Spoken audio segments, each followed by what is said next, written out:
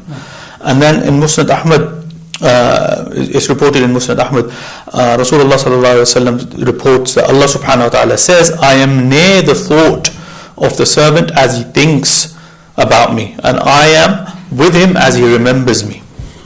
And Allah, further on in that hadith, Allah subhanahu wa ta'ala says, if he draws near me by the span of a hand, I draw near him by the span of two hands.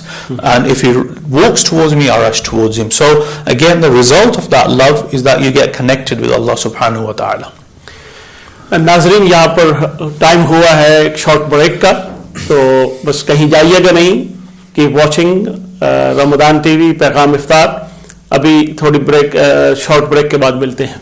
کو جب وہ زبان دیتا ہے, پڑھنے کو پھر قرآن دیتا ہے, بخشنے پہ آئے جب امت کے گناہوں کو, تحفے میں پھر وہ رمضان دیتا ہے. رمضان المبارک کی پرنور ساعتوں میں ہم لا رہے ہیں آپ کے لیے پیغام افطار. عشرہ رحمت میں پیغام ہوگا حسن اخلاق کا, عشرہ مغفرت میں پیغام ہوگا حسن اعمال کا, اور عشرہ نجات میں پیغام ہوگا حسن احوال کا. دیکھنا نہ بھولیے گا پیغام افطار صرف رمضان ٹی وی پر.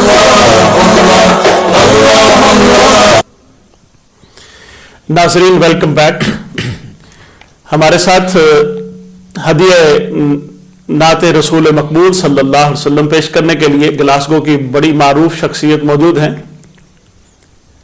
محترم المقام حفیظ الرحمان صاحب ایک مخصوص انداز رکھتے ہیں, ایک درد رکھتے ہیں, ان کی بڑی سماجی خدمات ہیں یہاں پر بھی اور پاکستان میں بھی.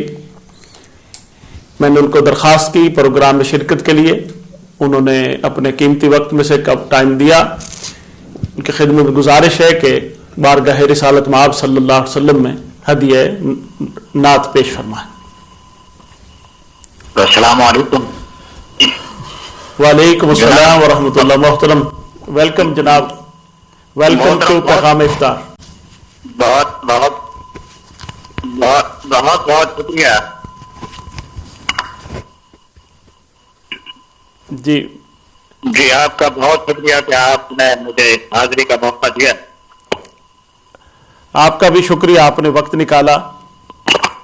میرا خیال ہے کہ میں یہ کچھ اس میں گڑبڑ ہو رہی ہے، تو میں اس کو ذرا ایک سیکنڈ میں دیکھتا ہوں.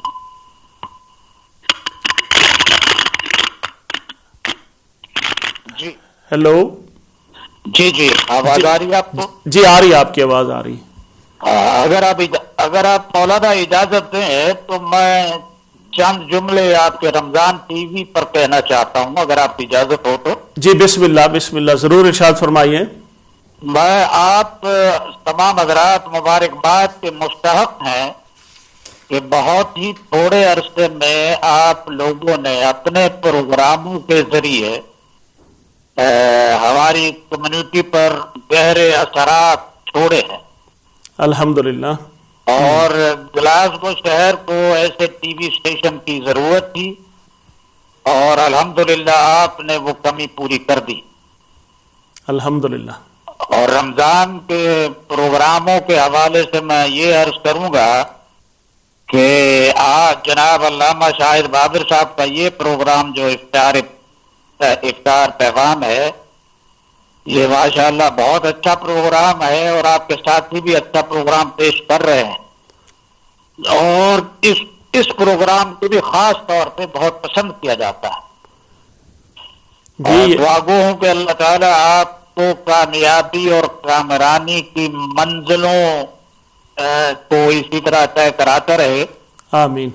اور تمام سامعین اور ناظرین علمی، ادبی اور معاشرتی لحاظ سے اس لوکل ٹیلی ویژن سے فائدہ اٹھاتے رہے. آمین. آمین. اور اب میں یہ آپ کا حسن نظر ہے، اور ہم امید رکھتے ہیں کہ آپ کی یہ محبتیں اور محبت بھری نگاہیں انشاءاللہ تعالی ادھر رہیں گی، اور جہاں تک آپ سے ہو سکے یہ پیغام وہاں تک پہنچائیں. یہ آلریڈی ہماری کمیونٹی میں اکثر حضرات جو ہے وہ باتیں کر رہے ہیں کہ یہ ٹیلی ویژن نیا شروع ہوا ہے، اور مجھے امید ہے کہ یہ بہت کامیاب ٹیلی ویژن ہوگا انشاءاللہ. اب میں آپ کی خدمت میں چند ایک اشعار پیش کرتا ہوں. میں رمضان ٹی وی کی طرف سے بھی، اور ان کی رمضان ٹی وی کی جو انتظامیہ ہے ان کی طرف سے بھی، آپ جیسے جتنے بھی درد مند حضرات ہیں جو اس محبت کے پیغام کو آگے پہنچا رہے ہیں، آپ کا خصوصی شکریہ ادا کرتا ہوں. جزاک اللہ خیر، جزاک اللہ.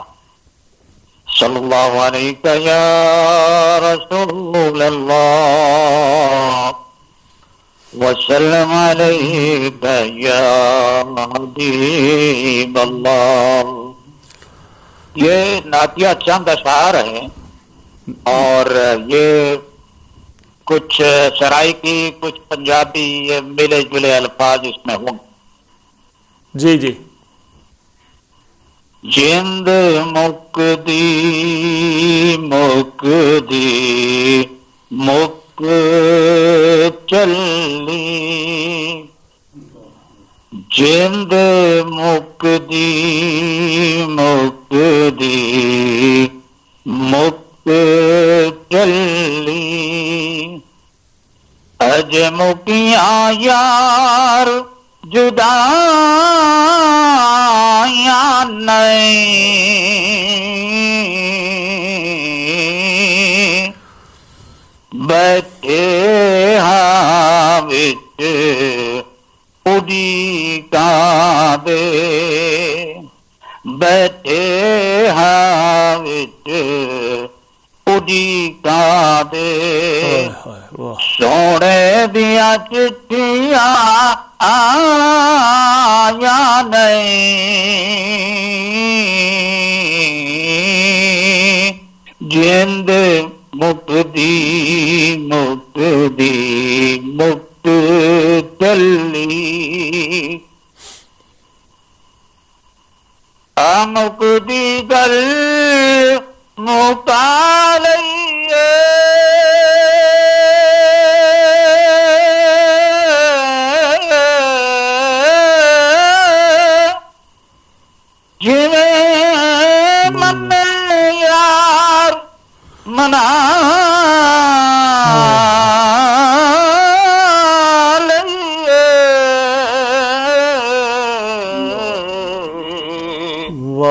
واہ واہ. جگنال نبھون دکی فیدا جگنال نبھون دکی فیدا جے سونے نال نبھایا نہیں جند مکدی مک جھلی. اور آخری شعر عرض کرتا ہوں. جی جی. وچ قبر نفیراں جد پوچھیا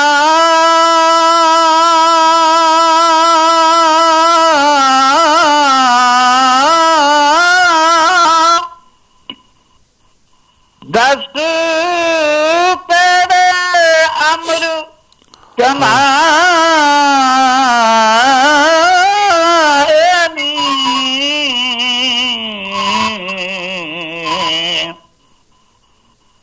آکھاں گا ناتا پڑھ داستان آکھاں گا ناتا پڑھ داستان کوئی کیتیاں اور کمایاں نہیں آکھاں گا ناتا پڑھ داستان جند مکدی مک چلی. ماشاء اللہ ماشاء اللہ. ہاں یہ تھے محترم حفیظ الرحمان صاحب، گلاسکو کی بڑی معروف شخصیت ہیں. بڑے ہی مخصوص انداز میں اور درد بھرے انداز میں ہدیہ عقیدت بحضور سرور کونین صلی اللہ علیہ وسلم پیش کر رہے تھے. ہم ان کے جذبات کی قدر بھی کرتے ہیں اور بڑا دل کی اتھاہ گہرائیوں سے ان کا شکریہ ادا کرتے ہیں جن محبتوں کا انہوں نے اظہار کیا. انشاءاللہ وقتاً فوقتاً ان کو دوبارہ بھی ہم یاد کریں گے. ڈاکٹر صاحب، یہ بات اسٹیبلش ہو گئی کہ تعلق باللہ کے لیے بنیاد محبت ہی بنتی ہے. محبت کے بغیر جو تعلق ہوتا ہے وہ کسی وقت بھی ادھر ادھر ہو سکتا ہے، ٹوٹ بھی سکتا ہے. اور محبت کے بغیر جو اطاعت کا جذبہ ہوتا ہے اس کو آپ روکھی عبادت اور اطاعت تو کہہ سکتے ہیں، مجبور کی یا جنت کے شوق میں عبادت ہو سکتی ہے یا جہنم کے خوف سے عبادت ہو سکتی ہے، مگر اللہ کی محبت میں کی ہوئی عبادت کا مزہ ہی کچھ اور ہے. یہ بات اسٹیبلش ہو گئی. مگر یہ ضابطہ ہے کہ من احب شیئا فاکثر ذکرہ، کہ جس کو جس سے محبت ہوتی ہے وہ اسی کا ہی ذکر کرتا ہے. تو ہمیں کچھ ایسے ذکر کرنے کے ذرائع بتائیے کہ ہم اگر محبوب حقیقی سے محبت کرنے والے بن جائیں تو ہم اکثر و بیشتر اسی کا ذکر کیا کریں. تو کون سے ایسے ذرائع ہیں کہ ہم اپنے آپ کو اللہ کے ذکر میں مشغول کر سکیں؟ جیسا کہ آپ نے نام صاحب ذکر کیا کہ جس کو جس سے محبت ہوتی ہے ہمہ وقت اس کی زبان پہ اسی کا ذکر ہوتا ہے. اگر کوئی بندہ دعویٰ کرے کہ میری فلاں سے محبت ہے اور آپ کو کبھی بھی قطع کلام معاف. ایک کالر ہیں ہمارے بہن فائزہ ہیں ڈنڈی سے. السلام علیکم. جی وعلیکم السلام. علامہ صاحب کیسے ہیں؟ اللہ کا شکر ہے بہن. علامہ صاحب میرا ایک سوال ہے. جی جی فرمائیے. جی کہ تعلق باللہ کیا تعلق بالرسول کے بغیر ممکن ہے؟ کیونکہ اکثر دینی حوالہ رکھنے والے لوگ تحریراً اور تقریراً کہتے ہیں کہ صرف اللہ سے تعلق جوڑو، قرآن پڑھو اور یہ نعتیں پڑھنے اور مدینہ مدینہ کرنے سے اللہ نہیں مل جاتا. تو پلیز آپ اس پر روشنی ڈالیے. جی ضرور. بس یہ ابھی میں اعلان کرنے والا ہی تھا کہ ہمارا جو کل کا موضوع ہے وہ ہے تعلق بالرسول یا ربط رسالت اور اس کے تقاضے. اس پر تفصیل سے انشاءاللہ بات ہم کریں گے، مگر آخر میں مختصراً آپ کے سوال کا کو آنر کرتے ہوئے جواب انشاءاللہ ڈاکٹر صاحب دیں گے. جی بہت شکریہ. جی جواب آپ نے دے دیا بیسیکلی. کل کا پروگرام آپ ضرور دیکھیے گا. کل سارا پروگرام انشاءاللہ اسی ٹاپک پہ ہوگا اور مختصر سے ایک جملے کے اندر اس کا جواب یہ ہے رب کا تعلق ہوتا ہی نہیں جب تک اس کے اندر محبت رسول کی چاشنی نہیں ہوتی. یہ روح ہے جواب کی کہ جب تک وہ تعلق اللہ تعالیٰ اپنا تعلق قبول ہی نہیں کرتا جس کے اندر محبت رسول صلی اللہ علیہ وسلم، عشق رسول صلی اللہ علیہ وسلم اور تعظیم رسول صلی اللہ علیہ وسلم کی چاشنی نہیں ہوتی، وہ تعلق اللہ کو قبول نہیں ہے. دنیا کو کیا قبول ہونا ہے؟ تعلق کی ابتدا ہی نہیں ہوتی جب تک بندہ رسول سے نہ جڑے، اللہ سے کیسے جڑ سکتا ہے؟ کیونکہ رب تک پہنچایا ہی ہمیں رسول اللہ صلی اللہ علیہ وسلم نے، تو جنہوں نے پہنچایا ہے ان کو سائڈ پہ کر کے اور ان تک پہنچیں گے تو کبھی نہیں پہنچ پائیں گے. تو بات ہو رہی تھی ذکر کی. ذکر جو ہے محبت بندے کی ہو اور اس کا ذکر نہ ہو تو اس کا مطلب ہے وہ محبت کے اندر جھوٹا ہے. اور ذکر کی خود اللہ تعالیٰ نے ہمیں تلقین فرمائی ہے، فرمایا فَاذْكُرُونِي أَذْكُرْكُمْ، مجھے یاد کرو میں تمہیں یاد کروں گا. تو اللہ تعالیٰ نے دیکھیے کتنی اچھی جزا دی ہے. یعنی ہم چاہتے ہیں ہمیں اپنے نیک اعمال کی جزا ملے جنت کی صورت میں، جنت کی نعمتوں کی صورت میں، حور و قصور کی صورت میں اور مختلف باغات کی صورت میں، نعمتوں کی صورت، دنیاوی نعمتوں کی صورت میں، آخرت کی نعمتوں کی صورت میں. تو اللہ تعالیٰ نے فرمایا اذکرونی فاذکرونی اذکرکم، میں تمہیں یہ جزا دیتا ہوں، جنت تو ملے گی، جنت کے حور و قصور بھی ملیں گے، انعامات بھی ملیں گے. میں کہتا ہوں مجھے یاد کرو میں تمہیں یاد کروں گا. اس تنہائی میں بیٹھ کے تنہائی میں بیٹھ کے میں یاد کروں گا، اور تم مجلس میں بیٹھ کر مجھے یاد کرو گے تو میں فرشتوں کی مجلس سجا کر تمہیں یاد کروں گا، تمہارا ذکر خیر کروں گا. تو ذکر کی بات کی تو ذکر کے کئی جو ہے طریقے ہیں. ایک ہے ذکر باللسان، زبان سے ذکر کرنا، وہ تلاوت قرآن مجید ہے، وہ اللہ کا نام ہے، سبحان اللہ ہے، الحمدللہ ہے، اللہ اکبر ہے. ایک ہے ذکر بالقلب، یہ اس سے اعلیٰ درجے کی بات ہے کہ انسان کا دل اللہ کی یاد میں مصروف رہے، ان کے دل یار والتے ہاتھ کار والتے دل یار وال. اور تیسری چیز پھر ہے ذکر بالجواہر، کہ انسان کا ہر عضو رب کو یاد کرے. تو اللہ تعالیٰ نے ان سب کے بارے میں قرآن مجید میں ارشاد فرمایا فَاذْكُرُوا اللَّهَ قِيَامًا وَقُعُودًا وَعَلَىٰ جُنُوبِكُمْ. تو اس کا مطلب ہے اللہ کے ذکر کی کوئی خاص کیفیت نہیں ہے، کوئی خاص طریقہ نہیں ہے. یعنی so many ways of remembering Allah subhanahu wa ta'ala you can adopt. یعنی زبان سے ذکر کرنا بھی رب کا ذکر ہے، نماز پڑھنا بھی رب کا ذکر ہے، اور نماز کے اندر مخصوص اعمال ہم کرتے ہیں وہ بھی وہ سارا ذکر ہے.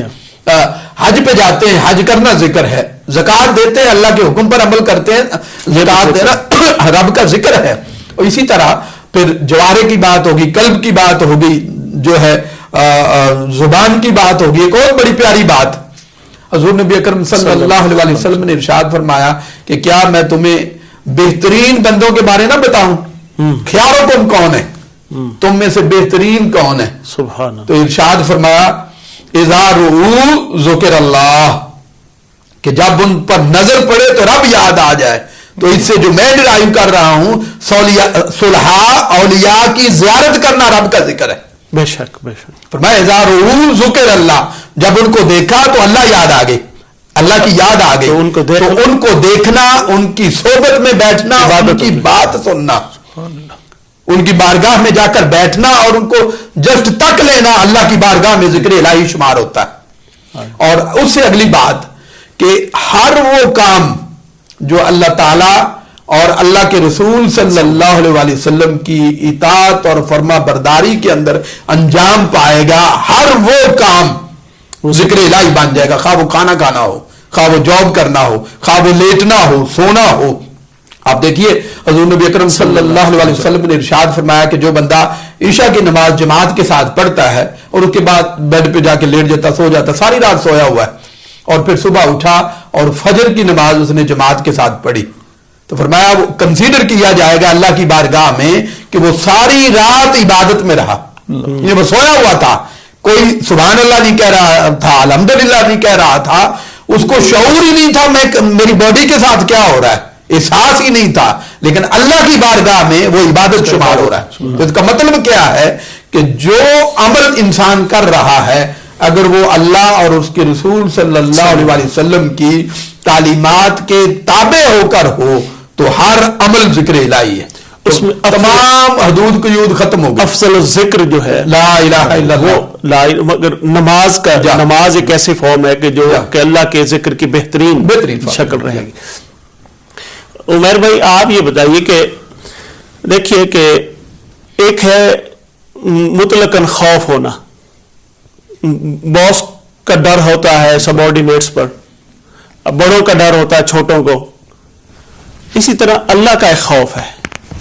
مگر یہ خوف اگر محبت کی وجہ سے ہو، کیونکہ ہمارا تعلق باللہ کی بنیاد ہے محبت، اگر محبت کی وجہ سے، اور یہ خوف جو ہے وہ سب سے زیادہ خطرناک ہوتا ہے، ہر بندے کو یہ ہوتا ہے کہ جس سے وہ محبت کرتا ہے کہیں وہ روٹھ نہ جائے، وہ روٹھ نہ جائے. اس کی لذت کو ڈیفرنٹ ہوتی ہے. اس کو کہتے ہیں خشیت، کہ محبت کی وجہ سے جو ہے وہ خشیت کا حاصل ہو جانا. تو خشیت کا کیا درجہ ہے ہم تعلق باللہ میں، خوف الہی کا، خشیت کا، کہ بندہ صرف محبت تو کرتا رہے مگر ساری جو ہے احکام جو اللہ تعالیٰ نے جن جن سے رکنے کا کہا ہے ان سے رکے ہی نہ، ڈرے ہی نہ. جی. As you were mentioning, there is a difference between the fear of Allah subhanahu wa ta'ala and being afraid of something, or being even afraid of Allah subhanahu wa ta'ala. Now, fear is about being in awe of Allah subhanahu wa ta'ala, his status as the creator, as the sustainer of us, and fearing his disappointment. And that's, you fear Allah subhanahu wa ta'ala even when you're doing good deeds. So if you're praying 5 times a day, you are good to your parents, you are good to your family, you are doing all the things that Allah subhanahu wa ta'ala has asked of you, but yet you fear Allah subhanahu wa ta'ala. That's the definition of khashiyah, of fear of Allah subhanahu wa ta'ala. Now, being afraid is being afraid of the punishment that you will be getting. So if you're committing a sin and then you feel the fear, then that's being afraid. So you're afraid not of Allah subhanahu wa ta'ala, not of disappointing him, but you're afraid of going into hellfire. So that's the same thing as, as you were saying, you have a fear of your boss, or you're not completing your work, you've got the fear of your boss, he was going to come and he's going to check my work and he's going to deduct my pay, or he's going to fire me, or he's going to suspend me. You have a fear of your parents as a young child, or my parents are going to punish me. That's being afraid of something. That has no basis in love. That's a different feeling altogether. Mm-hmm. So the fear of Allah subhanahu wa ta'ala, as you said, was stemming from love of Allah subhanahu wa ta'ala. Mm-hmm. It's about disappointing him. It's about making sure that you keep Allah subhanahu wa ta'ala on your side. You want to do the good deeds for him, but you want to make sure that they're not defective. That Allah subhanahu wa ta'ala accepts those deeds. Allah subhanahu wa ta'ala says in Surah Al-Mu'minun, إِنَّ الَّذِينَ هُمْ مِنْ خَشْيَةِ رَبِّهِمْ مُشْفِقُونَ. Indeed, those who remain restless and tremble with the fear of their Lord. Then further, next ayah, وَالَّذِينَ هُمْ بِآيَاتِ رَبِّهِمْ يُؤْمِنُونَ. And those who believe in the revelation of their Lord. وَالَّذِينَ هُمْ بِرَبِّهِمْ لَا يُشْرِكُونَ. And those who do not associate any partners with their Lord. وَالَّذِينَ يُؤْتُونَ مَا آتُوا بِهِمْ وَقُلُوبِهِمْ وَجِلَّةٌ أَنَّهُمْ إِلَىٰ رَبِّهِمْ راجعون. So, and those who give away in the way of Allah as much as they can, yet in spite of that, their hearts fear that they are to return to their Lord, lest it should be rejected. So here Allah subhanahu wa ta'ala is saying that even though they are giving in the way of Allah subhanahu wa ta'ala, they're doing a good deed. They are taking from their mal, they're taking from their wealth, and they're giving it in the way of Allah subhanahu wa ta'ala, but they still have the fear of Allah subhanahu wa ta'ala in their heart. Why do they have that fear? It's not because they're afraid of Allah subhanahu wa ta'ala in that sense. It's that the fear is because they don't want to disappoint Allah subhanahu wa ta'ala. They want Allah subhanahu wa ta'ala to accept that. So Allah subhanahu wa ta'ala says in the next ayah, أُولَٰئِكَ يُصَارِعُونَ فِي الْخَيْرَاتِ وَهُمْ لَهَا سَابِقُونَ. It is those people who are hastening in collecting the good works, and it is they who excel in this pursuit. So they're careful about what they're doing, because they don't want to go in front of Allah subhanahu wa ta'ala and say, and Allah subhanahu wa ta'ala rejects those deeds because there was something, there was an element of showing off in that, or there was an element that wasn't, or there were an element of impurity in their deeds. So Allah subhanahu wa ta'ala is saying that the fear of Allah subhanahu wa ta'ala doesn't just have to do with the punishment of Allah subhanahu wa ta'ala, but it's to do with the love of Allah subhanahu wa ta'ala.